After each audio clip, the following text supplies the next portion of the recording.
What's up, metalheads? In the studio with me, episode 6 of the Metal Block. I got Darling Dead right after this. Welcome, headbangers, to the Metal Block. Here is your host, Eric. Yeah, what's up, guys? What's up, bro? How's it going, man? What do we got? It's Darling Dead, man. Not to be confused with Dead My Darling. Die My Darling. I had to get that out, man, because it was in my head. So, here we are. The vampire bastards from hell. We got Brandi. Fair enough, judgment. I'm going to butcher your name. Brandi Kates Mitternacht. Yeah. Is that your name? It says right there in the blue, right? Brandi Kates Mitternacht. The lead vocalist. And we got Johnny Astro, my good friend from a long time. Well, you guys are both my good friend, but I just remember Johnny the most because he stood out the most back in those days. He was a crazy motherfucker. Back we fucking hung out and worked and all that. Yeah, and everything else. yeah. And We got some telemarketing stories to tell. Yeah. ones we probably can't tell anymore. Yeah. Hey, did you work at with my brother? Was my brother ever your boss too? I did over at when he moved over. I think it was like North Hollywood or something. Yeah. Like Okay. Studio City, North Hollywood-ish, Valley Village, whatever the hell. Yeah. I worked for him for a little while. Dude. And Yeah. Roman was working there as okay. well. And yeah. That's right. Yeah. So what you guys up to, man? Were you at Brandi? You're in Florida. Yep, I am in a small town. I sit here in a small town in fucking Florida that nobody's gonna ever fucking know the name of. So. Oh yeah. What is it called? It's called Citrus Springs. Citrus Springs. That's actually that's such a lovely sound. Yeah. That's almost it sounds. I think that's almost where the Man Thing from Marvel Comics. He's from Citrusville. Is there really a Citrusville in Florida? I wonder. I don't think so. Okay. This, Yeah. This is, you get some spring water and put some fucking oranges in it. Yeah. That place makes me thirsty every time I hear it. Yeah. Oh man. What about you, Johnny? Where you at? Right now, currently in Las Vegas. Las Vegas in the heat, right? What is it, like 104 right there? Yeah, about that. Sounds about right. Yeah, my brother moved down there a couple years ago. So I'm surprised you guys. That's what I say. If you work for my brother, you might have ran into him down there or whatever because he lives down there now. Okay, I've pretty much mostly been in LA, but kind of go back and forth to Vegas. And you live I just kind of moved permanently to Vegas. So do you live like on the strip or like near the strip? I know like a lot of people move to Vegas or like outside the strip. Yeah, outside the strip. Yeah. The rich area. Suburb area. Yeah, like a lot of the bands too, like we used to know back in the day, like they're all living in Vegas now. It's almost like Vegas is becoming the new Hollywood. It's like I actually kind of like it better than fucking LA at this point. Yeah, because you got Vamps, right? Vamps is like a kind of a popular club that a lot of the rock bands play, metal bands. Yeah. They're his neighbor. Yeah. Right. I'm very close to that club. Let's just put it that way. You party a lot out there or what? Like walking distance. Yeah. So. I do think honestly, Vegas has grown so much. I honestly believe probably 70-75% of the people that live in Vegas are from California. Oh, yeah. Yeah, even just being out here, almost everybody you run into is California. Yeah. Like a 3-hour drive. That's why a 3 or 4 hour drive. And that's the thing too. It's like, people like I'm born and raised, Southern California, so it's like still like, okay, if I get homesick, I can just take a bus. Take a car ride, whatever the hell, So, it's I don't know, but it reminds me of I want to say like Orange County, like in the 80s. Yeah. Has Darling Dead ever played Vegas? You guys? Not yet. Okay. Yeah, I was trying to think, did we in the day, but I don't. I don't think so. That seems like it'd be the perfect spot for you guys. Yeah. Well, that's definitely in the near future. Let's put it that way. That's kind of already in the works. It's in the works. Yeah. You guys got an album coming out. Yeah, at the beginning of the year. Yeah, you guys are doing Bar Sinister, I heard. Yeah. In January. Yeah, January 20th. Yeah. Okay. And then we're doing the Whiskey with Calabrese and 45 Grave on Friday the 13th, October 13th. Damn. So, that's going to be a packed show. That's bad. 45 Grave's still doing it, huh? Shit, I remember back in the day, and they were like even old back. Those guys, I want to say old, like as an old, but I mean, they're basically like fucking the originators, along with like Christian. Yeah. They kind of neck and neck on that one. And we used to know the drummer. Like we were friends with the drummer for a little bit. I think he had some kind of radio show he was trying to get us on when we first moved there. And we met him at some bagel shop or whatever, and he would talk to him. But I can't remember his name. I think don't they have like more than one drummer? I think they have like 2 different drummers. I don't know. I mean, you're talking what, like? They're a big band, right? Years? Yeah, they have like a lot of members. Like 79. Yeah, so, they've gone through a few people. Mm-hmm. Yeah, Dinah's the only original member. Yeah. Okay. Oh yeah, that's right. Yeah, I haven't heard their music in a long time either. But yeah, that's like just popped out. This us those shows for us. This is the first time that's been mentioned in public. So it's I am definitely happy about. We haven't played. Last time we played LA was right before the COVID shit happened. Mm-hmm. So it'll be cool to get back. Yeah. Sure. So what happened during COVID? Did you guys? Was it like for you guys? Like it was for like many bands had to shut down and all this. Like, did you find yourself being more creative at that time? Because that's when I started putting out music when it was COVID. We got fucked hard by COVID because we had in 2020 we had set up a bunch of like short stints of touring. Mm-hmm. Like we were gonna do West Coast, we were gonna do Midwest and Southeast. So we had all that shit set up. Yeah. And then bam, dead. Damn. So yeah, that really like kicked us in the nuts pretty hard. Actually, I mean, we did get into creative stuff, like some of the stuff that Bats actually came from that we started working on during that time, and like a lot of the songs that are going to be on the new album and shit that we started working on during that time. Now, did the bat that started COVID, did that inspire the song Bats? the Wuhan bat? No. Yeah. I mean, sometimes you might, I definitely felt like killing people sometimes during COVID. Yeah. So, yeah, it was definitely a dark time. And like, think about it, like 3 years ago, right? Like it's been like 3 years. Yeah. I mean, it's like thinking about it now. I mean, it's like, I'm sure we're all happy as fuck to be done with that. Like, that's thinking back is like a mind fucking warp. Yeah, I'm waiting for the next pandemic. Yeah, I hope that fucking shit don't happen while we're still around. Yeah, fuck that. I want the next one so I can take off work some more, but I don't want to be as bad to where we can't like go to concerts and shit. No work, just concerts. So you guys got a new album coming out. Yeah, I do. Is Bats going to be on the new album? Because you guys have a new album in the works, right? Yeah. Bats will be on the album. We just like wanted to get out something new because we hadn't, ever since the album came out. The album, it's been about 2 years or so since the album came out. Yeah, so we wanted to get out something in the interim and not wait until the album was completed. Yeah. Okay. This is your first album, right? Called Hollywood's Most Hated. Are you Hollywood's Most Hated? Why are you Hollywood's Most Hated? Well, because of Johnny, right? you know, man. Yeah. You were there, you understand. There's not too many people, but there was our group. We love to be hated to be loved. Yep, exactly. Yeah. It's definitely it's a cool reputation to have, especially if you're from Hollywood. Like, you want to be freaking. The thing about rock and metal is you got to be the villain. Yeah, rock and metal's got you got to be the villain, and it's like that now. Like, there's all this pop music out and all this like rap, hip hop, pop, and it's all the safe stuff. But now like metal and rock, it's like where it needs to be. Like it's kind of not on the charts. It's not being like totally commercialized. It's the villain again. It's the music that people fear. They don't want their kids listening to. It's like exactly. And that's where we're at. Funny you say that because I love the idea of like having a song that lyrically, like if you like read it to a kid like a bedtime story, they'd have nightmares at night. Yeah. And also start up a whole new PMRC shit. Yeah. That's what we need. We need that shit. So we need bands. That ended up being like a huge benefit for bands getting that sticker. Yeah. Mm-hmm. Absolutely. That was like a selling fucking point. Yeah. Now you think that's why you guys obviously keep your image too, because you guys are. I mean, you've been doing this for like how many years, but you guys, like most bands, always say, "Fuck it, man, we're not wearing makeup no more. We're just gonna be normal now." But you guys are still dressing up. You guys are still putting on a cool show. It's because you still have that drive to. The thing is, I really look at. There's a lot of people who are just almost born that way, and that's just who they are organically. Mm-hmm. And there were people who just kind of rolled with fads and phases.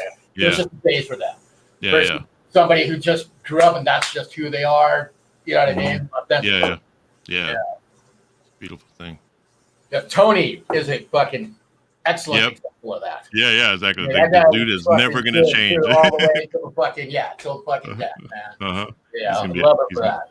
He'll live to be 100, and he'll have even more makeup and more fucking. Yep. This is crazy.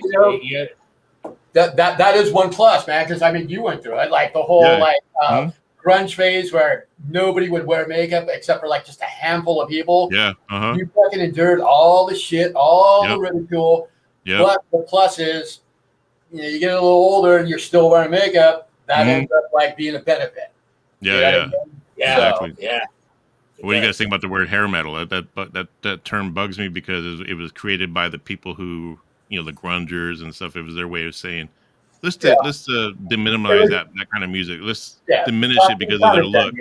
When they don't realize there was a lot of great musicianship and the look was just part of the fashion, But it's hair metal. It's like, you like that shit. You just got to call it hair metal because you don't want to be. You got to be cool in front of your friends and shit. It's a stupid term, I think. Yeah. I mean, like first of all, I mean, when you look at like that era of music, there was like a lot of subgenres, and like it's like you just are lumping it all together and calling it hair metal. And I mean, like if you look at the history of like coming from the '60s, like there was tons of dudes with long hair. Yeah. So are you gonna call like something that came out in 1969 hair metal? Like I never really got like that. The trying to like put everything into under one umbrella, like it doesn't make sense to me. Yeah.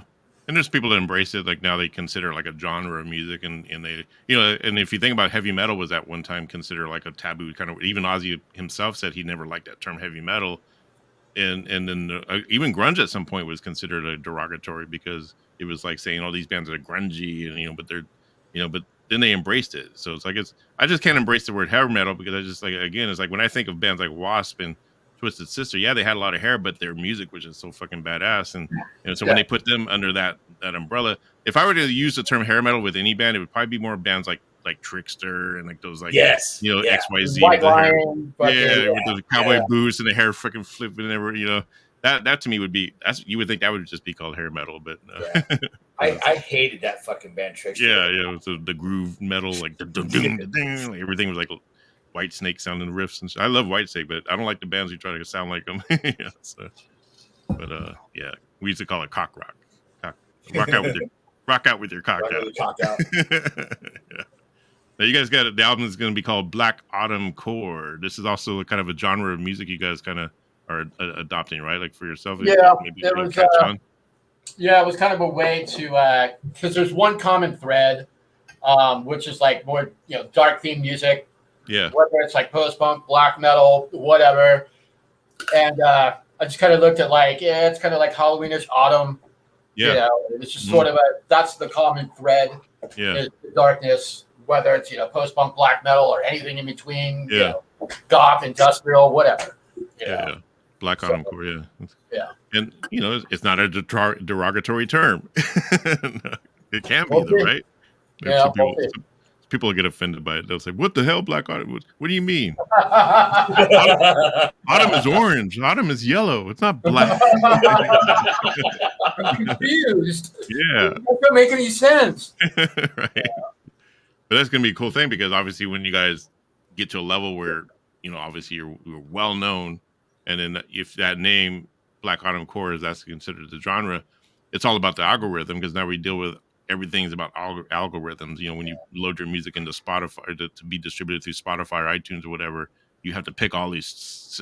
Like I didn't even know there were so many genres until I started doing that with my music. I was like, what the hell is shoegaze? It's like, it's like I don't know what to choose if I should choose that. And then I started listening to some shoegaze bands. I was like, oh, that sounds pretty cool, but that's not me, But I didn't understand that there were so many different genres of even metal, like.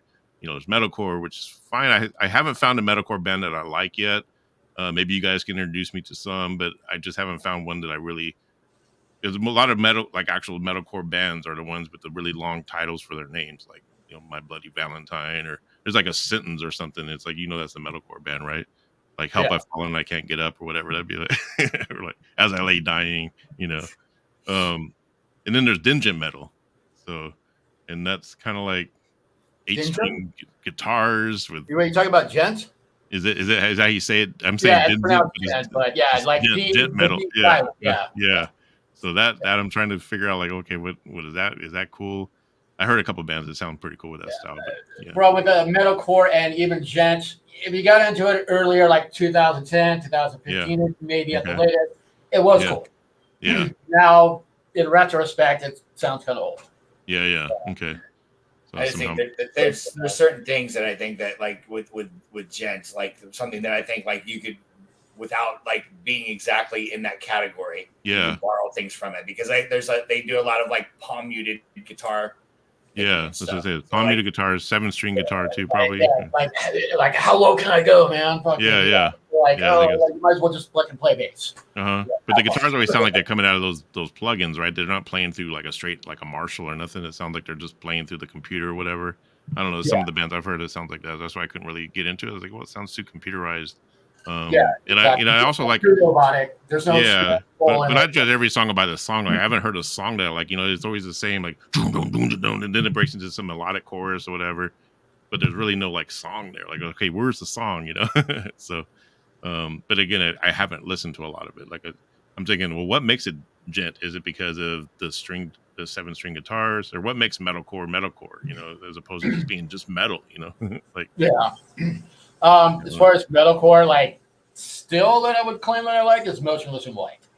Okay. But there was a lot of bands I liked back, maybe 2015, 2010, 2007. Now I'm just kind of fucking sick of them. Yeah. And I went on and tried different genres, and it's like, whatever, dude. Yeah, Motionless in White, I think I heard a couple of their songs. They're pretty good. They got a kind of a cool image too, right? Dark, kind of gothic. They got industrial influences and stuff as well. So like a band, an old band that I liked was Bleeding Through. Okay, yeah, I've heard them before. Some of it's kind of emo sounding too, I think, huh? Like there's a little bit of emo in there. Yeah. Bleeding Through was like they I don't know, they were like old school metalcore, because they came out I guess like the early 2000s, I guess. Yeah. But they had like a keyboard synth player that, like, where they tried to like throw a little bit of goth elements into it. Yeah, okay. So I've always been into that band. Sometimes when they do the guttural vocals, I'm not really a fan, because they do some like wah, wah, like they do like how they pronounce the words. Does it sound very cool? Like, I don't know. Like, it's not like black, like it's more blah blah something like that. Like, I'm like, what the hell? Like blah. Like screamo type of vocals, I guess, where it's like, it's not like. I used to think you're like back in the day, like with old school death metal, like there were bands that would be like, totally like total low guttural shit. That's why Tony was always good with that shit. Like, he was like, he'd sing the low guttural shit, and I'd sing the more higher Danny Filth kind of sounding. But I had to learn that shit, man. That shit's hard, man. You have to, like, it's a technique. Yeah, absolutely. Then you're trying to sing clean vocals too, and that shit fucks your fucking voice up, man. Yeah, for sure. You definitely got to go about it in the right way. But now they got like people to teach you how to do it. Like, I'll be on YouTube, and there'll be like some, like, I saw this one old lady. She's like just like a grandma looking chick, and she's teaching people how to do the guttural vocals. like she's a vocal coach and shit. I was like, damn. Gotta make money, man. Gotta stay with time. Gotta stay relevant. Randy's black metal grandma. Here's a pic of you guys live. It looks like an older pic on it. Wait, who's all in the band? So we got you guys, obviously. Brandi's on vocals. We got Johnny on bass, and then let's see. Here's the full band. Who's this guy at the bottom there? The bottom left. Bottom left is Clutch. That's Clutch on guitar. Yeah, he's guitar, and then the middle's Angie Bishton. She's doing synth keyboards, and then bottom right's Izzy Deadstill. Okay, cool. Yeah, he looks like a black metal Dave Navarro and shit. Yeah, right. yeah, that's what he's going for, right? Pretty fairly accurate description. Yeah. Dave Navarro with black metal. Yeah. Oh yeah, that's cool. Then we got Brandi on vocals there. There's another live shot. That's at the Whiskey. You guys like the Whiskey? You guys like playing there? Yep. Of course. Yeah. Good place, right? Yeah, for sure. What's your favorite club in Hollywood to play? I got to go to the Whiskey. The Whiskey. I mean, mine was always a troubadour. I always like a troubadour anymore. Yeah. Because that got bought out by Live Nation shit. And you got to be like a huge band, almost like a pop star to like even play there. Oh, really? no, you can't. That's done for like local bands. Yeah, Live Nation completely controls the Roxy now. Oh, they do. Damn, fuck. Yeah, and then like the Troubadours, I say that everybody that plays at the Troubadour is like nerd rock. Oh yeah. But I used to like playing there because like they treated us. They were the only ones that where the sound crew was actually nice to us. They didn't rush us, and I liked the sound of the sound stage was actually good. The Roxy was cool. We played there like a couple times. I know we played with Christian Death there once, and I just can't remember how it sounded. I remember the sound was kind of weird there. Obviously, like the Key Club. They don't have the Key Club no more, do they? No. Now it's like the hip hop club. I don't even think. Yeah, I think it's dance club or something. What the hell it is at this point? Yeah. Yeah. We got it just in time. We played Gazzari's right before. Billboard.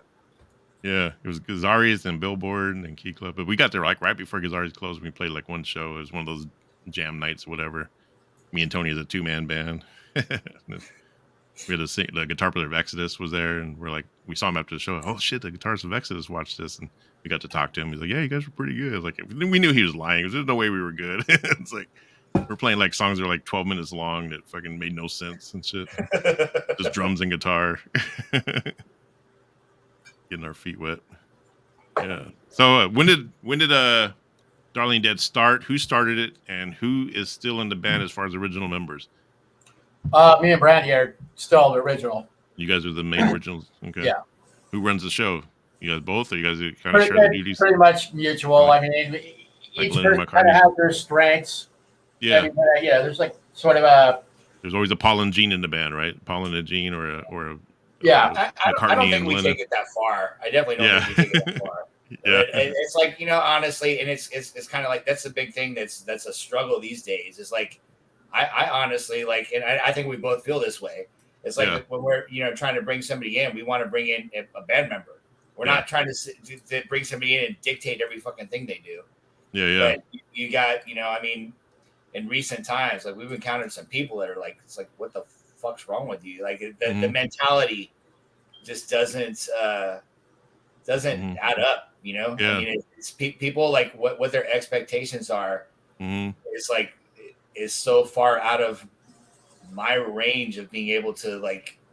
Yeah, because remember back in the day, it would be like hey, I need a guitar player to be like, we're playing. We could play shows, and they were willing to just play just to get their name out or just to be on stage. Now it's like, well, how much are I going to get paid, or what's my percentage? Yes. What's my cut? I need to sign this and sign that. It's like, but back talk then, to my manager. People were like, their whole focus was their art, like whether they had the fucking star, eat top ramen, whatever. Yeah. Yeah, their whole focus was art. Yeah. Nowadays, it's like it's like a hobby. Like, it'd be kind of cool, Yeah. That's the problem. Is trying to separate those people from the true people who like it's their passion, it's their dream, they're going for it, whatever. We gotta blame the parents who had kids in the '90s, and those kids grew up all freaking like acting like that and shit, man. Now when they try to join a band, it's like, no, it's got to be like this and got to be like that, like, exactly. Like those parents can teach them like, no, you got to live in your car and you got to freaking suck dick to fucking get signed.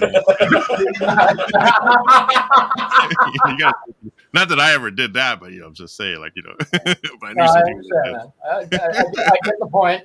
Yeah, there were things that were you got to do some shit, but equivalent to that. Yeah. In terms of sacrifices one has to make. Yeah. But I know guys had to sell crack just to get a fucking record deal. big problem that we definitely have had, over the last couple years, I guess, is that number one, you get people that they try to present themselves as one thing, but then when you get involved with them, you find that they're absolutely not that. Yeah. And then there's the people that they're like very, very self-serving. It's like, they want like attention. They want like, oh yeah, I need you to pay me because I drove fucking and then the other big piece is also like, which this is really hard for. I mean, I think all of us can relate to this. Is people that like I have no fucking respect for whatsoever because like their girlfriend or their wife or whatever keeps their fucking balls in a box on a shelf someplace. Yep. So it's like, what the fuck's wrong with you, dude? I mean, essentially, it's like your wife is fucking telling us what we can and can't do, not you. Yeah. I went through that with my ex-wife. It was like, hey, you going out with the band? I got to go with them. You're gonna fuck groupies, and this and that. Like, no, that's the other guys. They're gonna do it. Like I got in trouble if I'm just gonna watch, man. I swear. if they actually if they cheated on their girlfriends, I was the one getting in trouble for it. Like, see, that's what they did. That's what you're gonna do. It's like, no, I'm not gonna do that. Guilty by fucking association. Yeah, guilty by association. But remember back in the day, man, that was the thing. You move to Hollywood, you meet a chick that's gonna pay for everything until you get that record deal. But now you can't do that because now it's considered, woke. Or not woke. It's not. It's a taking advantage of women and you're abusing people. Yeah, you're using people. It's like, what you got to do. Their life. That was the playbook back in those days. Yeah, that's the thing. Yeah, I have to go to therapy now for 10 years because you used me and treated me so badly. Yeah. I didn't realize until 25 years later how it affected my life. I was like, baby. I was upset, and I did a lot of soul searching. I talked to several psychiatrists. They told me, well, back in 1992, Yeah, baby, we're working with Geffen right now. They're almost about to sign us. We just need $200 more just for Be like, what? Like, when is that? When are you gonna get that fucking record deal? Never. So let's check out. So you guys got a video you just put out. We're gonna watch this video. It's called Bats, right? You guys put out a video called Bats. It's like a visualizer video. Yeah, it's a visualizer. It's not an official video. Yeah. Okay. And this premiered how long ago? This came out last month. Last month. Okay. And it's gonna be on a new album. Yeah. Right. Yeah. Even though it took you how long you say it took you to do this song? Since COVID. We were talking about that earlier, Johnny, about the lengthy process. Mm-hmm. That's not bad though. Like you released your first album in 2021, and then it's 2023. That's normal rate for albums to come out nowadays. I mean, it used to be like an album a year or whatever. But well, it's just honestly like we had a lot of struggles getting to that point. We started recording the last album that came out in 2021 and 2018. Yeah, that's right. I mean, there was a lot of shit that happened. I mean, COVID fucked us, to an extent. I had an accident and was in a body brace for fucking half a year. So I mean, there was circumstantial shit that happened that caused us to kick that out much later than we wanted to. But so I mean, it's I know I've been having a conversation about this with several people recently. I feel like that album was delayed, and in my mind I'm like, well, fuck, we're behind.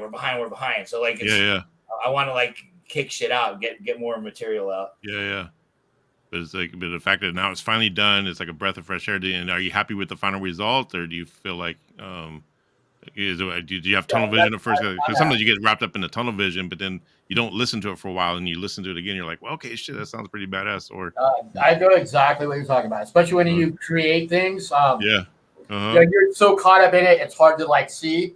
So you gotta go to other people for validation. Dude, does this suck? Yeah,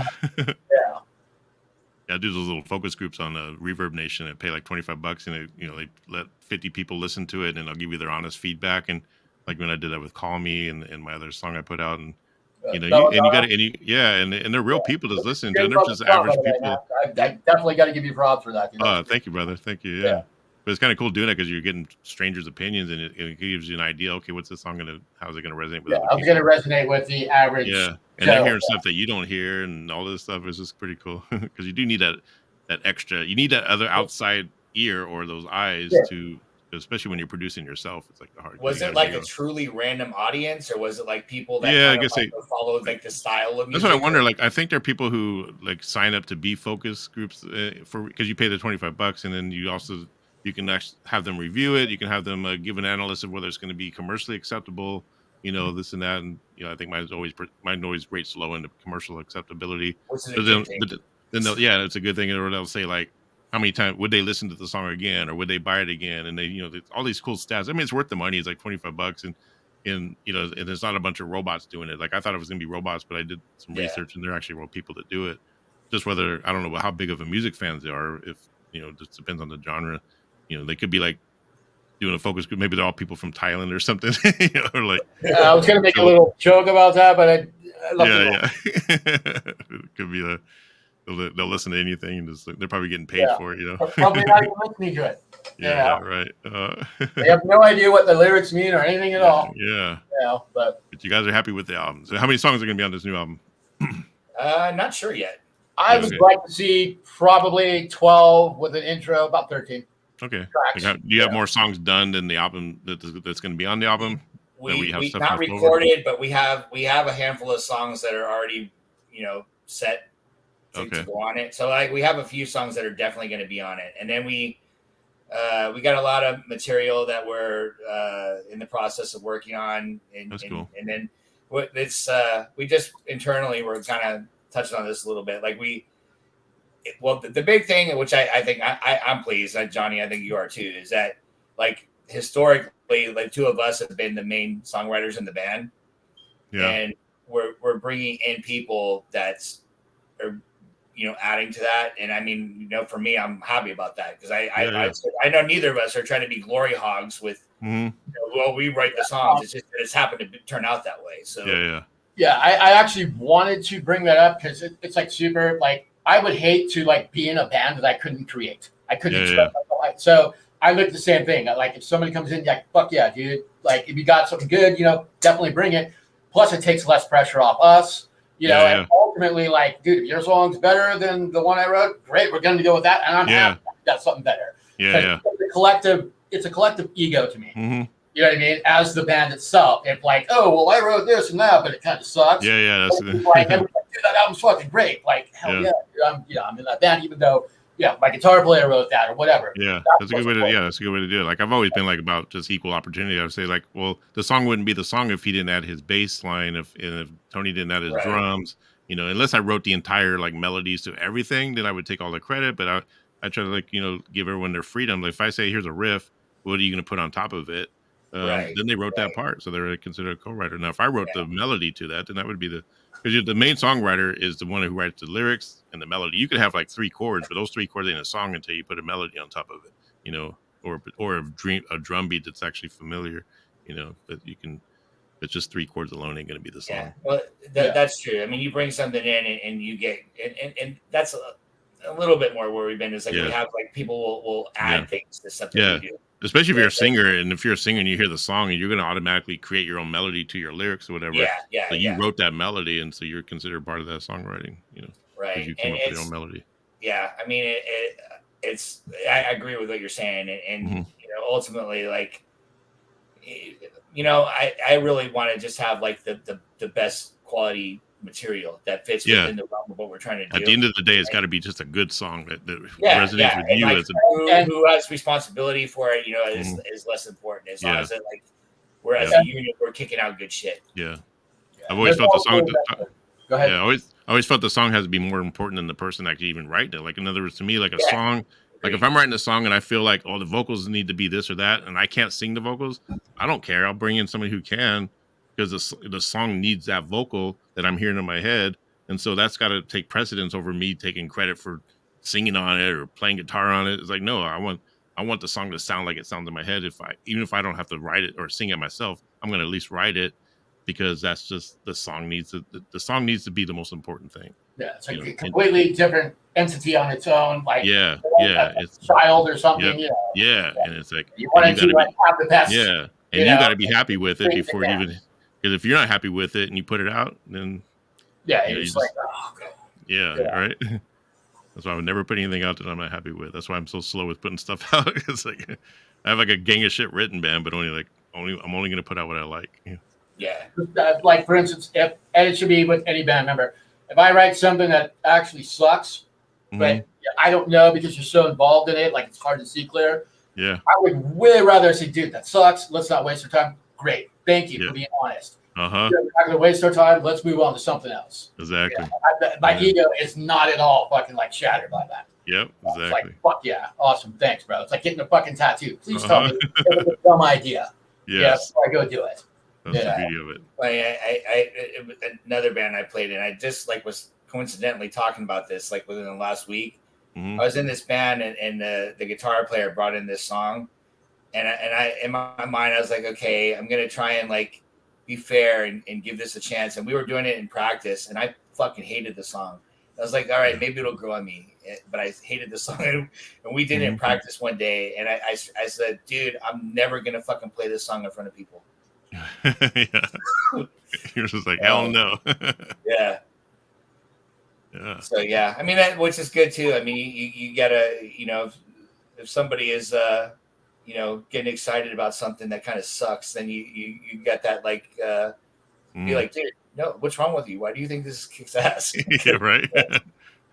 Now, Bats, we're gonna listen to. We're gonna watch this. We're gonna watch this. We're gonna watch this song. We're gonna watch the song Bats, and I'm gonna ask you guys about Bats after we get done playing it. I'm gonna ask you who wrote it, how did it come about? Here is Bats.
the bats that are driving you insane. Release the bats. and then release your pain. Release your pain. Release your pain. Release your pain. Release the bats.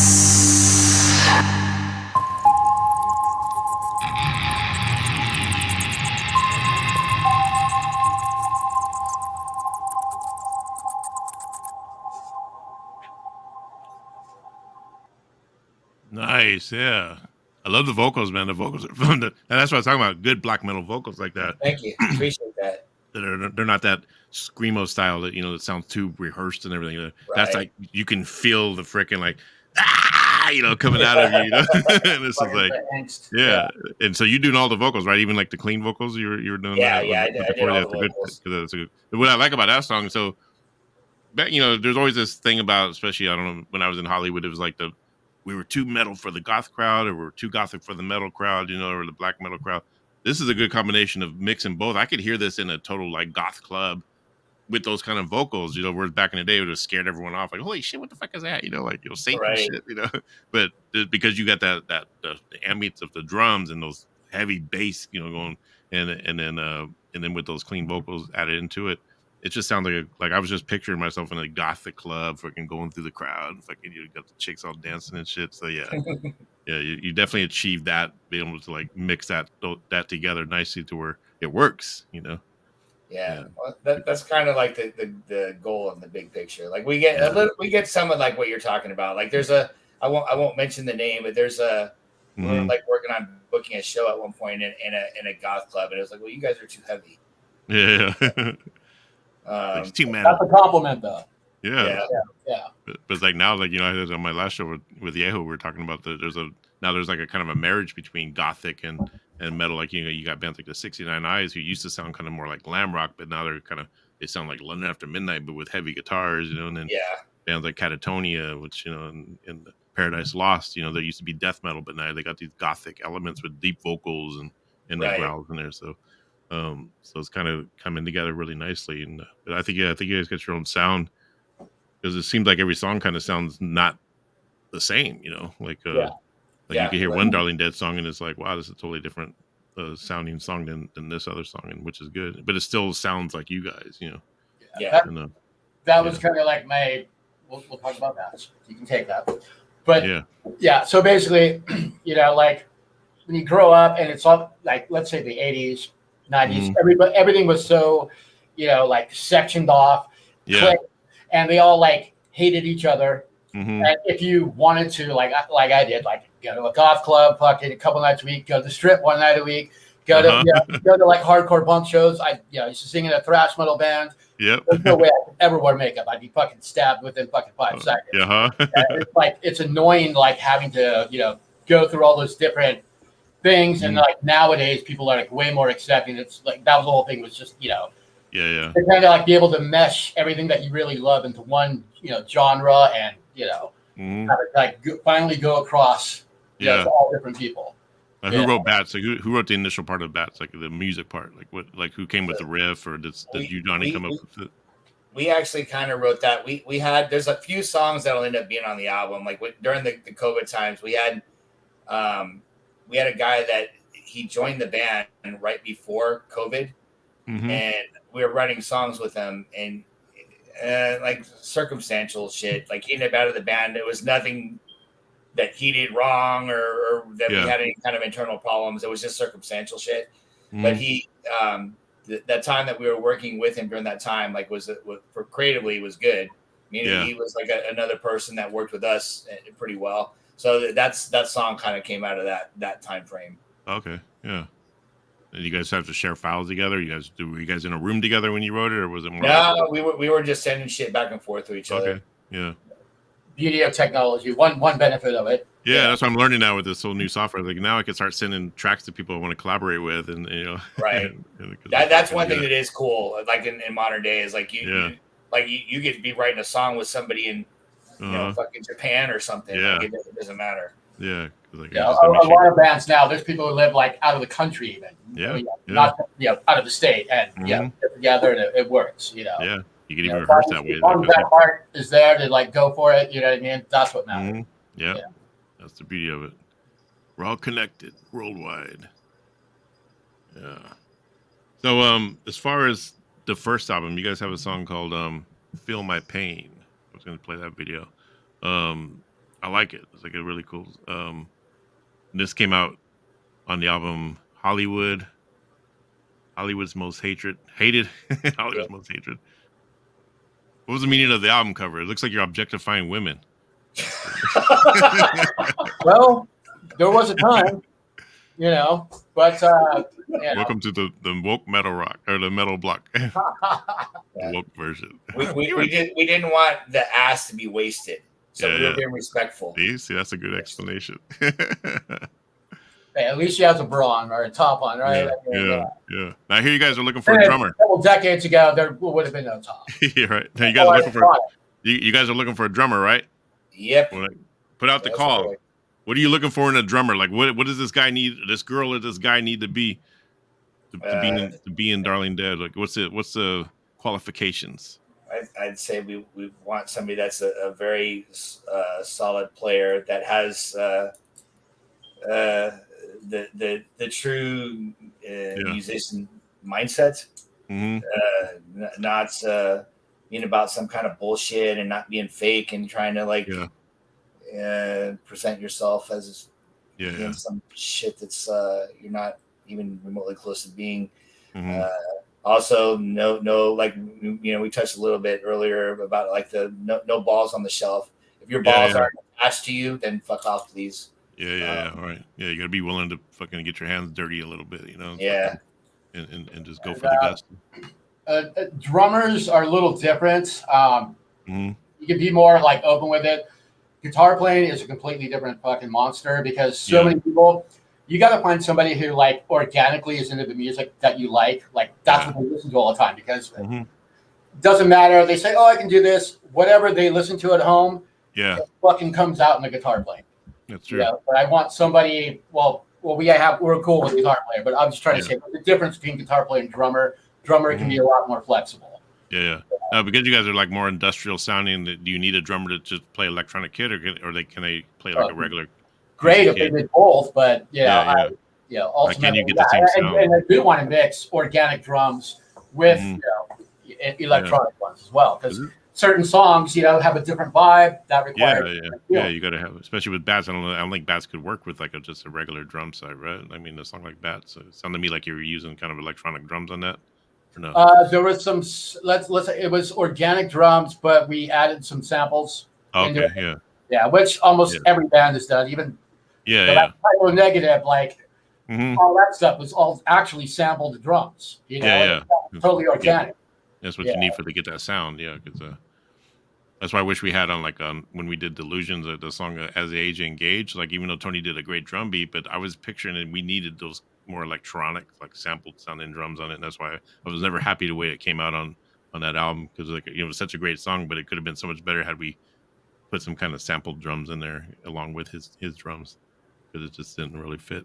Because in my head, I'm hearing like Nine Inch Nails, I'm hearing Depeche Mode, and this is that when I wrote the song, and you get this regular drum beat, which is a great drum beat, but it needed to be electronic drum, But we were just too in our heads at that time, and didn't have that shit available. What about as far as off the top of your head, Brandi, your top 5 favorite bands of all time? Honestly, like to a degree. I mean, there's some people I probably would keep in there regardless. Sometimes I float a little bit on it. It's very easy for me to say 2 because I would say Sisters of Mercy and Cradle of Filth. Like those 2 are pretty important for me. Nice. I don't know. I mean, looking over time, there's a lot of bands that I would say have influenced me in a notable way. I mean, I like a lot of the old school post-punk bands. Okay. And I like metal bands. I like black metal bands. And so, getting into like singer influences, like then I could say like it's like Andrew Eldritch and Peter Murphy and Peter Steele, but then I would say for sure Danny Filth. Shagrath from Dimmu Borgir, like this. So there's like it's a lot of like different areas, and it's sometimes it gets harder for me to like hit like if I'm gonna say okay like X number of bands, it gets a little bit hard for me. Yeah, makes it hard. Huh? That's cool, but you do got a nice range of different influences, which is good. Yeah. When did you get into black metal? Have you always been into it? Like, was there a band that started off for you that you heard like, holy shit, what the fuck music is this? I honestly probably like when in the early days of black metal, I didn't listen to it a lot. It's something I started to listen to like later. Yeah. Like, I mean, I don't know. Like Cradle of Filth, I think like some people would call that black metal and other people would not. Yeah. They're like the Guns N' Roses of black metal. Yeah. They're like the Bon Jovi of black metal. But I did like Cradle of Filth, like for sure. Like, I mean, the big thing that I always liked, I liked controversy and shock value and shit like that. And when Cradle of Filth had the Jesus is a cunt thing. Yeah. I get into that. So we had that shirt too. I remember Tony got in a fight with walking down Hollywood Boulevard. I've gotten into a couple fights. Somebody wanted to fight kick his ass for it. Like wearing that shirt. He's like, man, I can't wear this shirt out in public no more. I was like, yeah, man. You piss a lot of people off, but that's what it's supposed to do. Yeah. So I'd say probably that was like more or less probably like a lead in for me, like in maybe like late 90s, early 2000s. Yeah. I started to listen to that kind of stuff more. Mm-hmm. This was weird. I discovered like Bathory in '85 and like Celtic Frost, Sodom, all those bands. I was really into them. But now they kind of consider them black metal, but I consider them kind of like more like the forefathers or the godfathers. Yeah. So when like bands like Mayhem came out and stuff, I couldn't get into like bands like Mayhem and Burzum, all this. To me that sounded like noise, and it's just like maybe it's just when at the time when they came out, but some reason I hear it now, I'm like, okay, this is perfect, It's like well, I know that their whole like those early Norwegian black metal bands, like their whole goal was like let's make a recording that sounds as shitty as possible. Yeah, So. And then I think that's what it was, like because for some reason, like Marshall Ave, for some reason, the first Bathory album is like it's the worst production ever. But to me, I just love it. It's like to me, it's like one of my favorite records of all time. I could just put on any time. His first like 5 albums, But for some reason, when other bands were doing like Mayhem, it just couldn't get into like that production. I don't know if it was maybe because Quorthon just had that freaking emotion that he was putting through all that, and it didn't care. Like it just like he just however it sounded, it didn't matter because he was putting that freaking like all of that like emotion into it, and so we're like telling me that maybe the other bands were just kind of like trying to do that, and that's where it came across on me or something. But I hear it now; it does sound like it sounds pretty. Mayhem has a very fucking interesting backstory. Oh yeah, a bunch of movie, with Dead. Well, we played with them at the Whiskey. Maniac was a vocalist, but my whole thing is, good thing we didn't get stabbed that night, man. Shit. They were nice guys though, But it's like. Yeah, you piss them off, they'll kill you and make a necklace out of your fucking skull fragments. And... Yeah, it was us, Mayhem, and I think Cattle Cadaver opened that show. But yeah, it was cool. We hung out with the drummer. I forgot what his name was, the drummer, but was it Hellhammer? Nice, yeah, Hellhammer. Yeah, super nice guy. Like you wouldn't even think he'd be in that band. And then Maniac. We went to King Diamond after that. Like the night after King Diamond was in Ventura. We go there and then we see Maniac. He showed up at the show too, and we start talking to him and shit. And like, hey man, remember us at the Whiskey? I was like, yes, you guys were cool. They had like a lot of different singers, but they all survived. And Dead didn't. No, he did not. Yeah, that's crazy. Did you see the Lords of Chaos movie? Did you? Yeah, I did watch that. Yeah, it's kind of a depressing movie. You're thinking like, damn, man, that shit. Like, especially when he was stabbing him, it was like you felt bad for the guy. Like you're like, holy shit. Like if it really went down like that, like damn, he was stabbing that old guy in the park. It was crazy shit. Yeah. So what's on the horizon for Darling Dead? Like are you guys going for the record deal? Are you guys happy with the music industry the way it is now? The way you could just put out your own music, don't need a record label to fucking do it, or are you still like are you still approaching labels with like sending them, music and press kits and stuff to see about maybe getting a deal with some of these newer labels, even though there's no more like record industry where you're going to get that $1 million record contract. But I could see you guys on a label like Napalm Records or Nuclear Blast. I could see you guys being on a label like that. Maybe even Restless Records. Yeah. Yeah. As far as like having like just like you were talking about, like it's absolutely. I don't think the goal of any of us, Yeah. to like, oh yeah, we want like $1 million sign on bonus, and Yeah. we want our special colored M&Ms and shit. Mm-hmm. But yeah, I mean, like the smaller ones, yeah, I mean, there's several that I certainly would be interested in working with. Yeah. And I think the benefit is it's like all like I don't know if risk reward is a way to describe it, but like if you do something with them, they're also they're clearly going to take a bigger cut of your royalties. But I mean, if they can give you enough push with promotional stuff, and then it's worth it. So yeah, from what I understand, I think a lot of them are like more or less. It seems like that's what they are now. Like they're more like distributors for the music and the record and the vinyl and the CDs and then the merchandise. But I think you still got to kind of come up with your own money for other shit or something. From what I understand, like I remember talking to Phil Lewis and the label that they're on, Frontier Records, and he was saying, yeah, it's kind of shit because it's like, yeah, they'll give us like a budget, but it's like not even that big, and we still have to pay for our own merchandise and stuff like that. So it's like, but I see a lot of bands that are like from the 80s on that label, and it seems to be a pretty good label. But I think a lot of it, you just got to play those big tours and big festivals, but even like, have you guys thought about doing any of the festivals or like, cause, yeah, yes, we had a long conversation about that. Yeah, not that long. Yeah. For me, I would rather have cult status. Mm-hmm. It would be great. Money comes along because then you could just work on your art all the time and not have to worry about anything. But that's not really important. What is important is just creating what you want to create authentically, and in this world who might be twisted just the same way you are that relate to it, and they're like, oh hell yeah, you know what I mean? And that's what's most important. Yeah, sure, money comes along, great, but that's not really like the thought of it or anything. But yeah, cult status is more important to me because that's longevity. What festival would you guys fit on? You think if like we got a lot of popular festivals in the U.S. Well, that's a funny. I mean, honestly, like there's plenty of festivals in the U.S. I think we very fine with getting on, but we're like honestly targeting more festivals in Europe.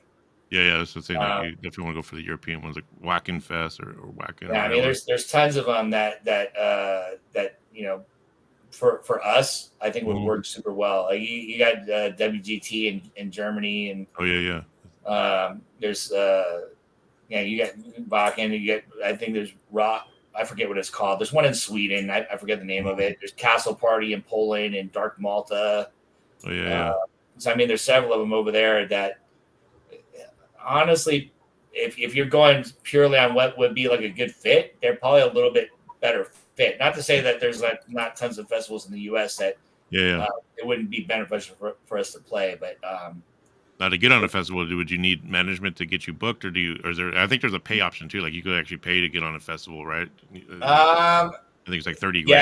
Yeah, with some festivals, I know that is definitely a thing. Which is a good thing if it's worth it if you're going to target a big audience and actually it's going to work out in your favor, and you might end up making that 30 grand back in merchandise, so that's the thing. You don't have to have somebody. I mean, I've been we're on this topic, like I've been looking into some of this stuff very recently actually, and you can find your pathways for submission for the things and do it on your own. Do you guys have management or no? We're doing our own thing at the moment, like it's I think you wish you had management, like, 'cause I know it could take a lot of the pressure off if you could just focus on the music. And probably especially do because I handle most of that stuff. So, and it's not. I mean, you do what you got to do because ultimately you want to keep things rolling. I don't enjoy that stuff. Yeah, if you have a good manager, it works. So, like, I wish Will Lewis had a good manager. We never had a manager, but I think there was a time where we had a chance to have a really good manager that would have put us on tour with Cradle of Filth. But no one in the band wanted to pay the fees or whatever. It's like, well, you got to pay to get on. You got to pay. That's something. That's the point of. You guys were. She's got to do her work. Ahead of your time, you know what I mean? Yeah, that's true. I would agree. 10 years later, you would have fit like right in. Yeah, and she got us the gig with Dark Funeral just to show us what she could do for us, and so she got us that gig with Dark Funeral at the Key Club, and then so she said, okay, so if you guys want to sign with me, I can get you on the Cradle of Filth tour. But we blew her off just because we didn't want to pay her for it, which I mean, that's her job. And a lot of those things, and they screw you too. It's like, Yeah, yeah. I talk to other people dumb that, oh yeah, it's 15 grand. And somehow daddy pulls out the money. Yeah. 2 weeks later, oh, actually it's going to be 35 now that you came up with 15. Yeah. Yeah. Yeah, that's just not going to happen. Of course, we're just going to have to do it the hard way. Yeah. Mm-hmm. Yeah. So. Yeah, it's all about just as long as you can do it, find that balance, and it doesn't break the band and break your spirits and your emotions, and because it can get hectic trying to do everything, especially when you're on your own roadies, you're your own manager, your own booking agent, you're your own promoter. Then you got to focus on writing the songs. And it's like, but that's the beauty of being in a band, is be able to do all that shit and still do it, especially as we grow older, right? Right. Yeah, for all the sacrifice and hard work you have to put into it, it just makes it that much more rewarding when you have the final project. That's what I love. Like, go on stage, whatever. Mm-hmm. Like all that fucking hard work. Yeah, it's like it feels so much better now. Like, and it's proof that you do it because you love it. Like I always tell people, you gotta love it. You gotta know you're not gonna make a lot of money in it, and you might not make it ever. You gotta make sure you have a backup plan where you can live at least. But if you're going on stage every night, you gotta do it because you love it. Like look at Rebel. I mean, those guys are still doing it. They're like probably older than me, but they got their day job still and everything. But those guys, you go to see them live. I've seen some recent clips. They're still doing exactly what they did then, but even more extreme. Exactly.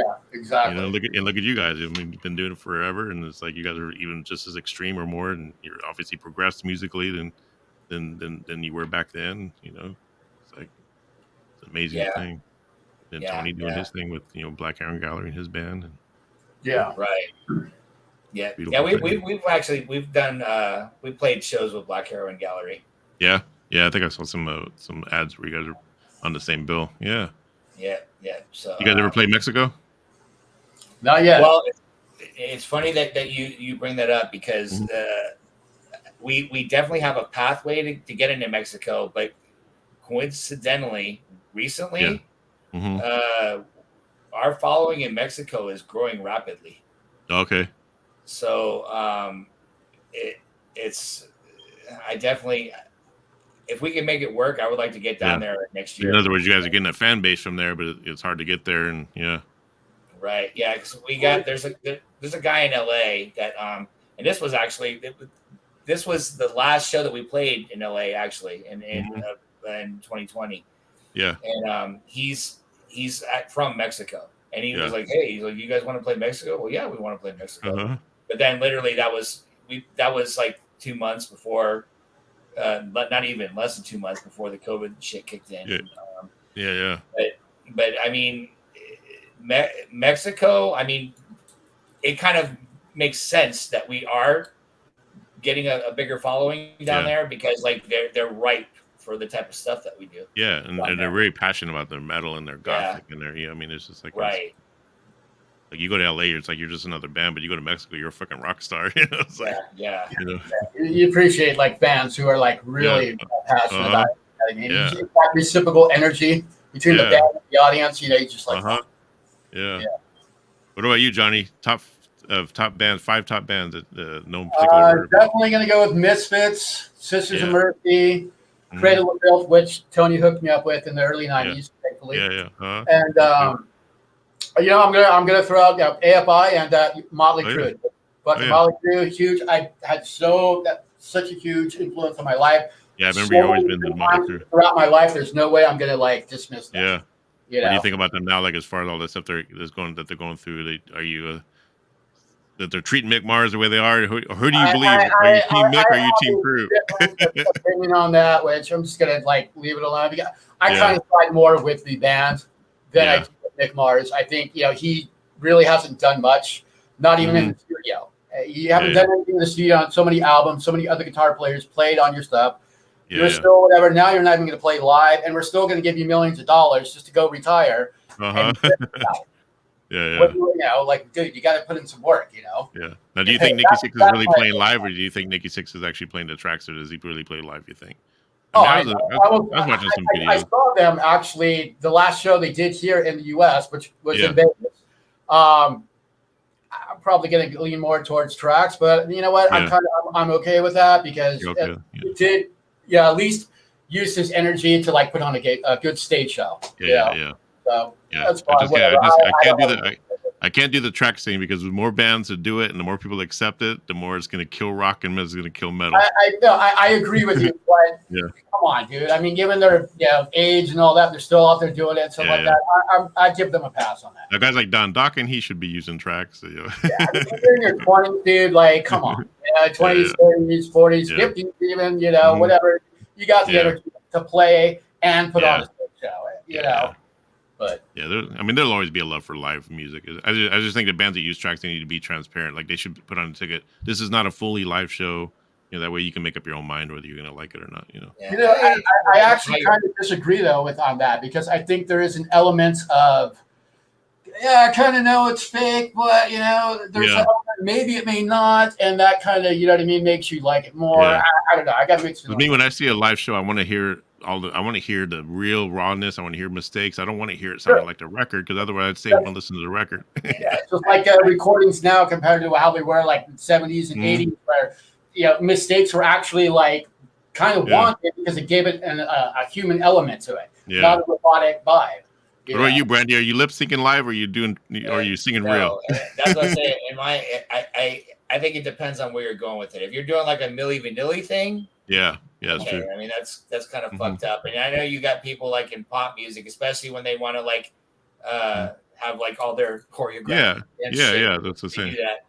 Well, like Dua Lipa, the pop star, she dropped her mic and you could hear all of her vocals coming out. It took her 5 minutes to even pick her up a mic, and everyone's cheering her on. Like these people are paying $5,000 to see a live show, and she's like lip syncing the whole time, and they're actually cheering her on. But remember back when Ashley Simpson got caught lip syncing on Saturday Night Live, people freaked out and were like, "Oh my god, that's fucking bad," Now people are just like, "Oh yeah, great," Yeah, I mean, a lot of people accept random shit that never would have gone by in the past. But I can see using like an undertrack just to give your vocal a more full. But I'm just hoping that the singer is actually still putting 100% into it, not just like being lazy and like I'm gonna let the track. That's what I would say. I mean, I think there's certain things like if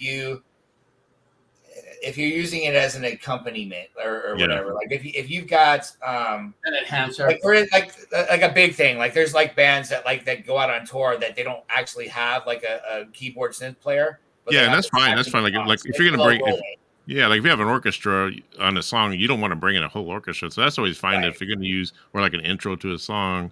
But I think like when people are just like replacing not even playing their guitars and they're just mimicking it or singing over a track, but they're not even putting their full vocals in. That to me, I was just thinking, okay, that's going to kill. That's what I would say. If you're going like if you're using an accompaniment, then I we've actually have done that.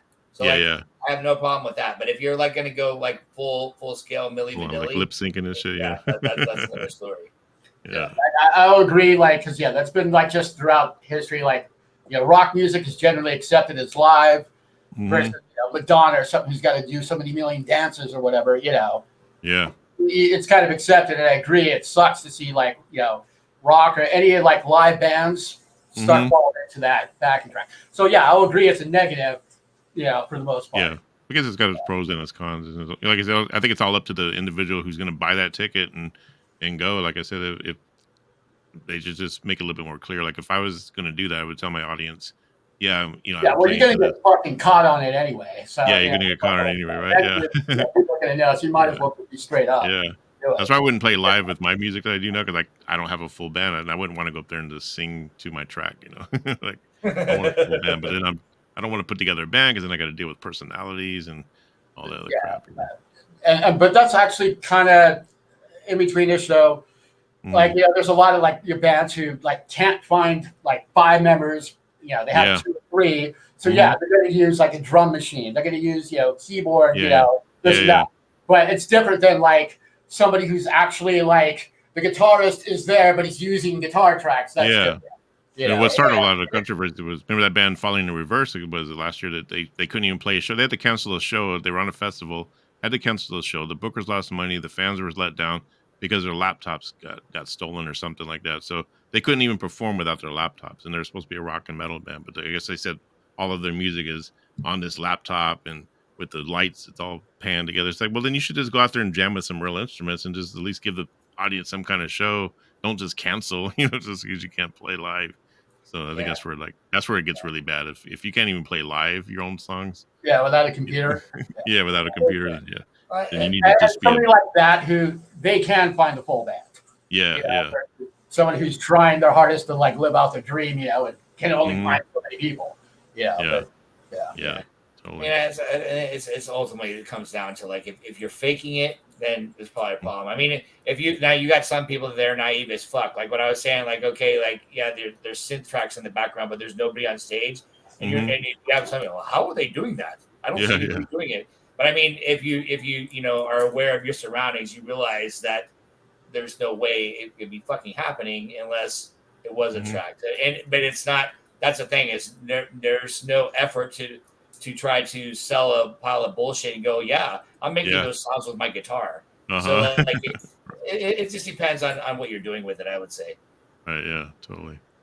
Yeah. I hear Tony's going to play drums with you guys. My old drummer. Yeah. I hope so. In my opinion, he's probably the best drummer I could honestly say. Yeah, he's definitely the right man for the job. He's such a drummer too. You know what I mean? Yeah. He's like such a good drummer. It's like it's boring. He's got to stand up. Are you gonna let him play backwards because he likes to play backwards? Yeah. Are you gonna let him smash the garbage can? Fuck yeah, dude. Yeah. We as a matter of fact, there was a while we talking about playing with Black Heroin Gallery. We did a show like this was quite a while back, but like we're talking to him. We're like, yeah, if we were ever gonna do a tour, would you want to do it? And he was like, yeah, as long as you give me enough notice. But that was his question. He's like, you guys care if I play backwards? Cool.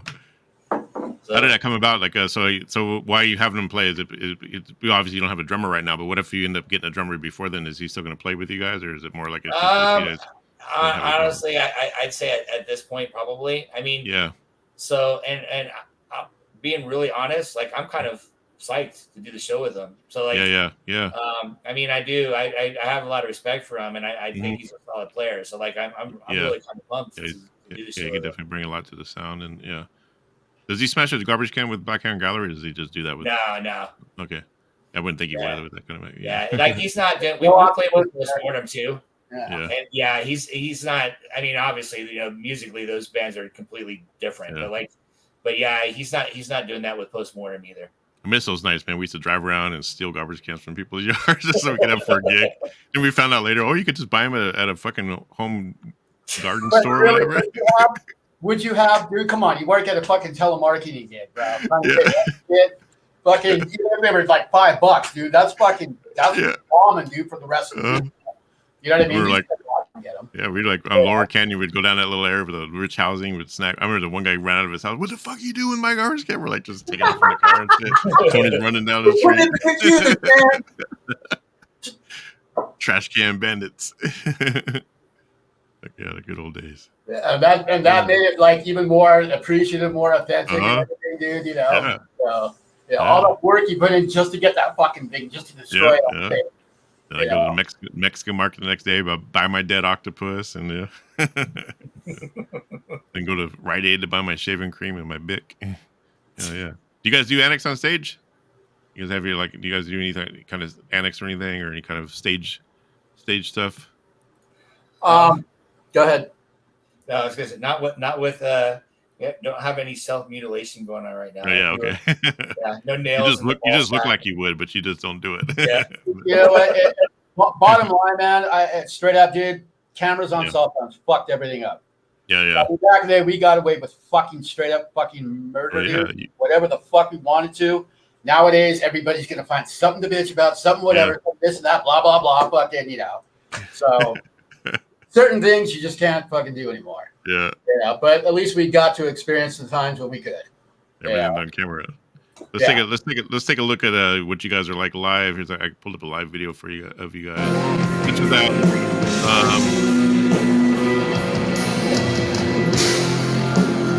Where was this at again in Florida? Right, live somewhere. Yeah, this was in Tampa. What's the name of the song again? Images of the Convent. Okay.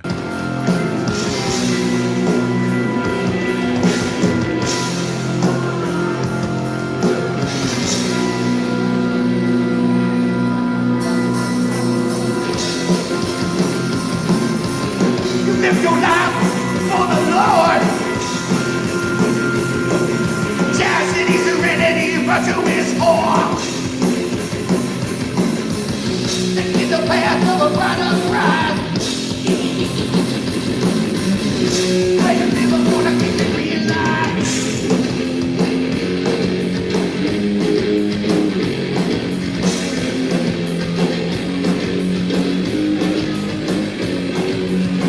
Your life is filled with goodness. Come down the holy door. Fade away in apathy. Your life is filled with love. Can see. Enemies of the convent. Enemies of the convent. Now, who's that on guitar? Is that Clutch or is that the other guy? No, that's like the funny thing is we're talking about who's in the people on that stage that are still in the band. You're looking at them. So Okay. Oh, so it's just you two are in it. Yeah. So you guys are like LA Guns, going through like a lot of different members. unfortunately, that's never been the plan, but it's. I mean, like, you know, we did the same thing. Went through so many. And remember, you'll find the people who are the perfect fit and will stick and, you know, share the same vision as you. And Mm-hmm. So that's the thing. Mentioning Clutch, like Clutch has been in the band for, I guess, probably like a year, close to a year, I guess. And that's the guy right there, right? Okay. Yeah, he's definitely he's proven to be solid, reliable dude, all about doing the shit. So yeah. What does he bring for songwriting? Does he bring riffs or anything, or is he? He does. It's not. We've got a song that's that he brought in, and I wrote lyrics to it just recently. So that's like one of the songs that we're trying to get everything together with now. Okay. You guys have any power ballads? No. Any power ballads in the horizon? No, we don't have a deal with Capitol Records, so Yeah. Okay. What about as far as the challenges of, because I know Johnny, you live in Vegas, and then obviously you guys are Brandi, you're in Florida, and I think the other guys are in Florida, right? So when it comes to playing shows, what do? You fly out? Pretty much, like, a week before.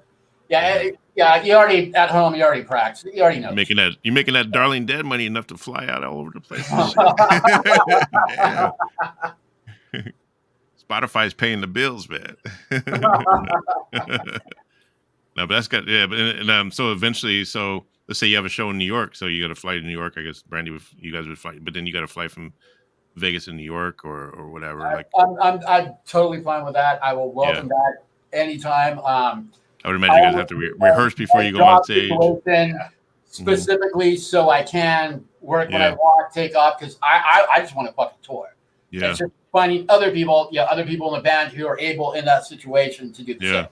Now with you over there too, like how do you guys get together on a weekly basis and to kind of go for songs, or are you still able to rehearse virtually at least with each other? Like, let's say work on a set. As far as like songwriting, we just pretty much send files. Yeah. Okay. Yeah, with working on like with rehearsing. Yeah, like rehearsing. I mean, even honestly, even with the people that are closer together, I mean, there still is definitely a level of people working on stuff individually. Yeah. But yeah, I mean, we were going to make an attempt at virtual rehearsal. We actually did make an attempt once at virtual rehearsal. This was a long time ago. Yeah. With me, like everybody was together except for me, and I remember like trying to do it, and it was like this fucked up, like echoing shit going on. So like it was an epic failure. But so yeah, we haven't like done virtual rehearsing, but I mean, everybody works on stuff, and when we get together, even like with going to, with Tony, like we're gonna end up like going to LA like in advance, and we lost Johnny. Yep, there you fell out. Yeah, and like running through everything ahead of time so that we can it all works out. Yeah, because they got amp rehearsal there, which is a good place to rehearse at, and because they have the equipment there already. Yeah, right. You guys are gonna make it work. That's good. Yep. Yeah. Okay. Let's check out another video while we wait for Johnny to get back on. This is Feel My Pain. This is from the album Hollywood's Most Hated. This is an actual official video, right? It's no, I still wouldn't call this one an official video either, but it's it's got some cool images and stuff going on. Yeah, exactly. Okay, let's check it out. Feel my pain. Mm-hmm. Oh, there you go.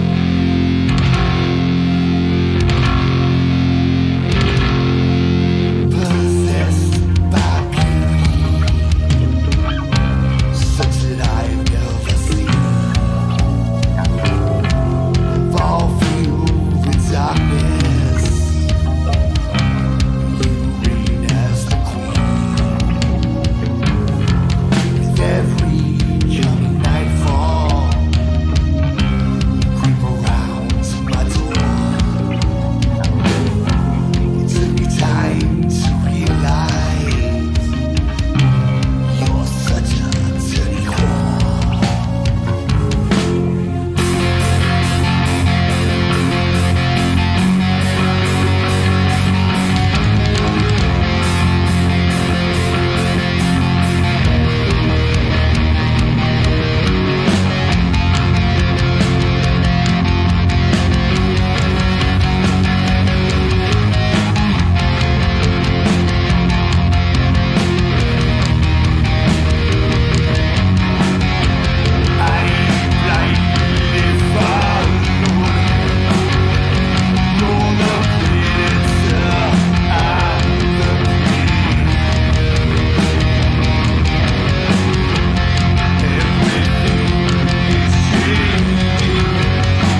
saw that image on my shoulder, like the devil, the freaking Baphomet and shit. Yeah, man. What's that song about? When you write your lyrics, are you write like who writes the lyrics? Like mostly like Brandi. Are you the lyricist mostly? We both do. You guys, it's pretty much. If I have a song, I write the lyrics. If comes in with a song. When you're writing lyrics, do you already have like what it's about already planned out, or is it more like you're humming the melody and you just kind of come up with these cool lines and you just sort of build from there? That's kind of how I do it. I'm not a good lyricist, but I'll build like a line, and then that's why it takes me forever. And then I don't even know what the song's gonna be about until it's finally done because I'm just. I have like a bunch of like lyrics that I write about, and hopefully like I'll use it for a song. But then like when the song comes out, I'm like, no, that one's not going to work. Yeah, it's not going to. The vibe's not going to be there. So I just did that recently. I had lyrics that to go with this one song, and I wrote the song. I'm like, I need a darker theme. So I went back and just rewrote all lyrics to fit the vibe better. Okay. Did you write the lyrics to this song? Brandi? Yeah, I wrote the lyrics to this one. Oh yeah. What came about? Like, did you come up with the subject first, or was it just? Or are you always writing lyrics? With this one, because I generally don't write lyrics and then put them to a song afterwards. Like sometimes I might like have like an idea for like a piece, not like a full like songs with the lyrics, but like just something will pop in my head, and I'll save it, and then I might apply it later. But usually I don't do that. Like with this one, I think I originally had the music idea first, but then it like I don't know, like it depends. Like there's a lot of different paths that I go down with lyrics. Like sometimes like the song makes me feel something. Yeah. And like I'll kind of go down that path, and sometimes like I have kind of a general idea that I apply to it. So it all depends on the individual situation. There's really no set like. It's not really like a formula, like a strict and that's how it should be. That's the beauty about music. Is just it's got to just there's like no rule as to how it needs to be created. Like when people's like, well, how do you do this? How you just got to the one rule you got to have is you got to have your heart into it. You got to put the passion into it. That's the only rule that you got to have. But as far as like how you structure it, stuff, it's all how you feel. Because what doesn't work for you might work for somebody else, and this and that. That's what makes it subjective. What about your fan base? So like. You guys obviously like what is you guys have like I would imagine you guys have a pretty nice fan base being around this long and stuff, and from what I've seen on social media, it's like like you guys got a lot of people like liking your stuff, and a lot of attention being drawn to you guys. What is your fan base like? Age group? Like, do you see it's more gothic? Is it just kind of different types of people? As far as I would say that like age wise, it kind of varies a lot. Yeah. I mean, like we'll get like very, very young people, okay, and then we'll get people that are like probably 60 something. Yeah. So it's a pretty big spread as far as age goes. And like crowd wise, I'd say that's a little. I do think that like we definitely pick up on like the more goth crowd. Yeah. But then there's people that are like more into like the more definitely harder metal side that like that'll come see us. Yeah. That's what I was gonna say. Like when you're talking about like festivals and stuff like that, we're at a point where like we could blend in enough with a full blown metal, and so we have such a strong metal. We could go play a goth and blend right in perfectly. We could go play an industrial show and blend right in perfectly. Yeah. So and that was one of my questions. Like, let's say if there was a band like one of the bigger bands, or signed as established and stuff, if you could go on tour with one of those bands, which band would you fit with, or which band would you want to go on tour with? Like say out of like the big industrial bands or goth metal bands or whatever. Like what would be your ultimate tour? Like we actually just kind of touched upon this recently, just a conversation between the two of us, and like I threw out Rammstein. Yeah, I was gonna say that. Like, that was at the top of my head. I was thinking I could see you guys with that. It'd be pretty awesome. I mean, obviously, you go on tour with them, you're going to play for a hell of a lot of people. Yeah. But you got to stay away from Linderman, though. He's been messing around those chicks and shit. I don't know, man. I kind of been following that story. It looks. Yeah. I mean, obviously, I don't know the whole story. I mean, but do you think from what I've seen, it looks like it was just like kind of BS, dude. Like some chick wanted attention. Yeah. So you don't think it's going to sink Rammstein? I don't think so. At this point, no. But like I said, I mean, if it's legit, the allegations are legit, and there's other stuff that comes, it could. Yeah. And I guess on some level, rightfully so. But at this point, from what I've seen, it seems like fucking BS, That's what I'd say is a little bit of a societal problem these days. Is like, and I'm not discounting. Like, if something fucked up happens to somebody, like, okay, something fucked up happened, and I'm not going to ridicule you or try to, diminish that. I mean, somebody fucking ruby somebody and rapes them, fucking by all means. Right. I mean, and I don't want to say that it didn't happen because I don't want people to think I'm like discounting that it happened to this chick or whatever. But it just sounds kind of elaborate. Like he would first have him at a party, then he goes on stage, he's playing, and he just happens to see that girl all like wobbly or whatever, and he's able to point him out and then have her come back during the intermission. And it just seems like to do that each show, like how does he? It just seems like too elaborate to be able to pull something like that off. It's like you're on stage and especially a band like Rammstein where there's like probably 30,000 people at their shows, and he's able to like see what chick was drugged at the pre-party or whatever, and then during the intermission, in his personal life, he would already be overwhelmed with opportunity. And it's it's crazy. Yeah, and the thing too is like I think that we definitely, that's what I was saying before. Like not you just said too. Like it's not like you don't want to downplay realistic things. But there's too many instances these days of like somebody just accuses you and it's like you're guilty until you can prove yourself innocent, which is fucked up. I mean, like just because somebody says, somebody could say some random fucked up shit about any of us. Doesn't mean that it's cancel. True. So, cancel. Yeah, exactly. That mentality is like way too fucking prevalent. Yeah, take away their career, take away everything. Yeah, somebody did 30 years ago. Cancel it. Yeah, I watched something where like even her like friends that were hanging out with her were like saying, "Dude, she was fucking drunk, making it attention seeking." You know what I mean? And they all like say it was all bullshit. You know what I mean? So, I don't know. Like I said, I mean, I don't know enough to make a clear judgment on that, but if it's legit, then it should. You should go to prison. But if it was bad enough, But at this point, it looks like just some chick wanted it. I think he's guilty, man. He looks like the kind of dude to do that shit. And that's what screwed up though, dude, because I mean they built the whole thing on like BDSM and all this stuff, and it didn't matter until now. This allegation comes out, and suddenly it's all BDSM. But I'm thinking like he probably did it and all thing, but it was probably consensual, and I think this chick probably like maybe has something.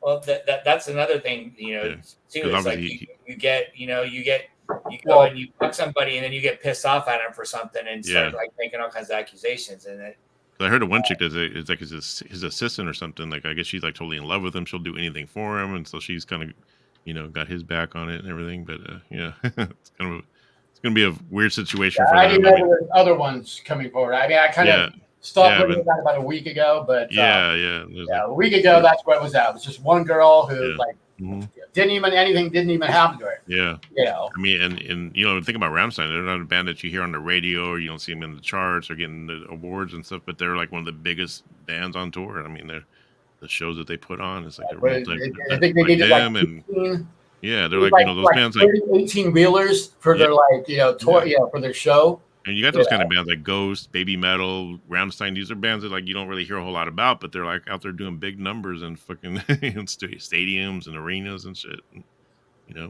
it's crazy. So it's definitely a multi-million-dollar project. And imagine some chick be able to bring that down. Shit. Yeah. Well, I mean, I don't know. We'll see. I mean, I think like some of the far-reaching ways of thinking. Hopefully they will change at some point, but it's just I mean, like I said, I get it. Like I think if you rape somebody, that's fucking horrid, and you do that, there should be consequences. But at the same time, just because somebody says something doesn't mean it's true. You have to let it play out and get all of the information. You can't just have a knee-jerk reaction and go, "Oh fuck that person, ruin them." Let's buy those tickets. Go see them live. It's equally as bad at that point. Yeah. Because if you legitimately did that, then you deserve like horrendous punishment. But at the same time, you got to make sure that person really did do that before you start treating them. Given that. So I honestly think that there should be like criminal consequences for false accusations. Because then people wouldn't do it, and I mean, because it honestly, like when you make shit up. You're diminishing, the real events that have happened to the people that have been victims of that. Very true. Yeah. You got to, on a big scale thing, there should be something to pull down the strings of people just saying shit because they want attention or whatever the case may be. It's becoming the boy that cried wolf. Shit. Right. And that's another thing too. It diminishes the legit cases. Right. People start and have such a doubt in their head that like legitimate cases get like pushed aside. Because of that. Yeah. Dang. Well, it's been a pleasure having you guys on the show. It's like we an hour and a half on this stuff, man. Well, hell yeah. It's good to you, man. Glad to see you're still doing what you've always done, man. Hell yeah, you guys too, man. It's like it's in our blood. I always tell people, it's in my blood. It's like, how do you still do it? It's like, it's in my blood. I don't care if I'm not looking to be on stage like a million rock star, $1 million rock star, and like that. I'm in my mind, I'm just creating music. I'm creating entertainment, and I'm enjoying the people that I'm around and the people I've known for years, like you guys and stuff, that are still doing it. And it's just like, to me, that's just like, it should never stop, It's like, it should just keep going. Before we part, like, what is some advice you would give to like someone who's watching this, like somebody who is just now coming across, seeing hearing you guys' story, and they want to get out there and start playing shows? Like, what would you, they're a young band, what would you tell them? Especially like, in other words, it's kind of like, what would you tell your younger self back in the day, like how you are with the stuff now? What would you tell that young guy this young band that's watching you guys? I would say, stay authentic to yourself. Yeah. Do what makes you happy, what drives you, what motivates your soul, not worrying about validation from anybody else. So many people out there, there's enough people who are going to be like, lock into like experiences that you've had, and just go with that because that's your passion. You know what I mean? That's what's going to drive you more than money or anything else. Yeah. Keep you going, Preach it, brother. That's the true word right there, man. Well, you, Brandi, any last words? I mean, I kind of say, just be real. Don't do what you're wanting to do, not what you think is going to appease other people. Yeah. Take risks too, like just don't doubt yourself, just do it. If you're feeling good about it, put it out there, do it, Yeah, I mean, because what the worst is going to happen, and maybe somebody doesn't like it. Oh well, fuck it. Yeah. I mean, that's part of the way shit. Anything you do, it doesn't matter what it is. Like, there's always going to be people that hate it. Yeah. So, 7.5 billion people on the planet. There's going to be you can't please them all. Yeah, exactly. And who want to? There's people I wouldn't even, to be honest with you, probably wouldn't even want as fans. Yeah, exactly. Yeah. And I always say that when someone just like something could be out for a long time, like some of your songs that came out in 2018, someone's going to hear it today, and it's a new thing for them. It's like, it might be old to a lot of people who's already heard it. Maybe you guys are already tired of playing it live and this, that, but it's always going to be a new song to that one person that got turned on to it. And that's the beauty of music. If you could write a song that can actually have that kind of power to where it's going to touch somebody no matter what. Like, it's timeless energy. It's like putting it in a time capsule almost. Exactly. And whoever opens it up, regardless of what time or what what they're going through at the time, it clicks to them, and like they're like, oh, Yeah. You guys have a release date for Bat, or not for Bats, for the new album? Is that the new album title going to be called Bats, or what's the new album? Black Autumn Core. Oh, that's right, Black Autumn Core. Yeah, that's right. Yeah. Do you have we're targeting January. Okay. But yeah, that's right, for the Bar Sinister show. That'd be cool. Yeah, that'll be the goal. I mean, that'll be a hell of a thing. Is Bar Sinister is a pretty badass place to play. So you tie all that shit together. It'll work out pretty cool. And tell everyone, where can we find your music? I'm going to put this stuff in the description, but where else can we find your music? I know you guys have a website. Darling Dead Cult. Darling Dead Cult's our website. You definitely get the shit there. You can stream it on any streaming platform that exists. Pretty much, we're on. I mean, I know they got, even in some parts of the world, they got these random fucking things I never heard of, but like, we're on those too. So if you live in some like weird country, you can find it in your place. And so streaming everywhere. I know you can buy it in different places online, and it's not that hard to find. Yeah, so type in Darling Dead. As a matter of fact, when I Google you guys, it's like you guys pop up everywhere, so that's a good thing. Yeah, and then you can direct you to the Spotify, iTunes. When you streaming music, what is your preferred platform? Do you like Spotify, iTunes? Honestly, when I stream music personally, I use YouTube Music. Okay, yeah, I'm an iTunes guy. I just find the sound is so much bigger and dynamic. Spotify compresses that shit, man. I played one song on Spotify and I played the same thing on iTunes. It was so much big of a difference, like especially when you listen to headphones. It's like, okay, so Spotify's ripping people off, man. Because they're compressing that shit. What about you, Johnny? What do you stream on? It's pretty much what I usually might go to listen to music. I like the visuals, cool. the video and everything. Yeah, that's cool. Yeah, and the speed, we could just take it anywhere we want. Not have to lug a big old record player around or a freaking CD. I mean, like that album collection you had, or even using like being able to like now. Yeah. Yeah. Well, what I use streaming for now is like I can actually preview what I want to buy. Like in other words, I can discover new music, and I can be like, well, if I like it enough, I'm going to buy their record. I'm going to buy their CD because I like to support the band by buying their actual physical stuff. I know because they don't make shit on streaming. Right. Yeah. But at least I can get a chance to see if it's good or not. If I really like it, I'm going to buy it on vinyl. If I sort of like it, I'm going to buy it on a CD. If it's something I'm just going to stream, I'll just stream it. I'll go as low as cassette. I'm just now getting into cassettes again because they used to suck, but they're actually sounding better now and they're better quality.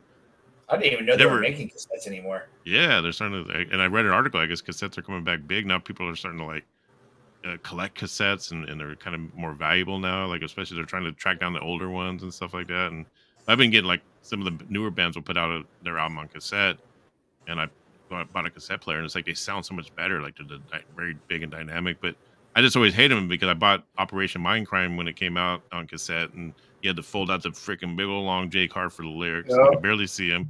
And then the minute I put it in a tape player, it got eaten. So I was like, "Fuck, man!" It's like never again buying cassettes, and so I always hated them after that. Hell, maybe there'll be a resurgence of 8-tracks. Yeah, that's what I'm thinking. Like, I hope that it never comes back because 8-tracks, no matter what, are never good because for one, you can't fit a full album on them, and then there's always that little click thing when it clicked over, and it's just like it was like. The sound quality wasn't even that good, so yeah. I think people just like 8-track because of the nostalgia of it. But, yeah, it's weird. Like you listen to it, like it's in the middle of a song, and it's got to like move over. Yeah, that's the worst thing, and I don't think they even could fit all of the songs on an 8-track. I think it was only able to do 8 tracks or 8 songs or whatever. So yeah, fucked up shit. All right, guys. On that note, go catch Darlene Dead. When's your next gig? Right now, like as far as what we've got booked, like our next thing that we have booked is October 13th. October 13th, that's right. Yep, at the Whiskey in LA. Whiskey. That's the one Tony might be playing drums with you guys on. Yeah. Cool. Nice. Yeah. We might be doing a couple shows somewhere in Florida prior to that, but that's kind of open ended at the moment. All right, cool. All right. On that note. Be kind to yourself. Be kind to everyone. Because if you're not good to yourself, you're no good to anyone else. Excellent words. Right? Horns up. Okay, man. Out. Hell yeah, everyone. Woo!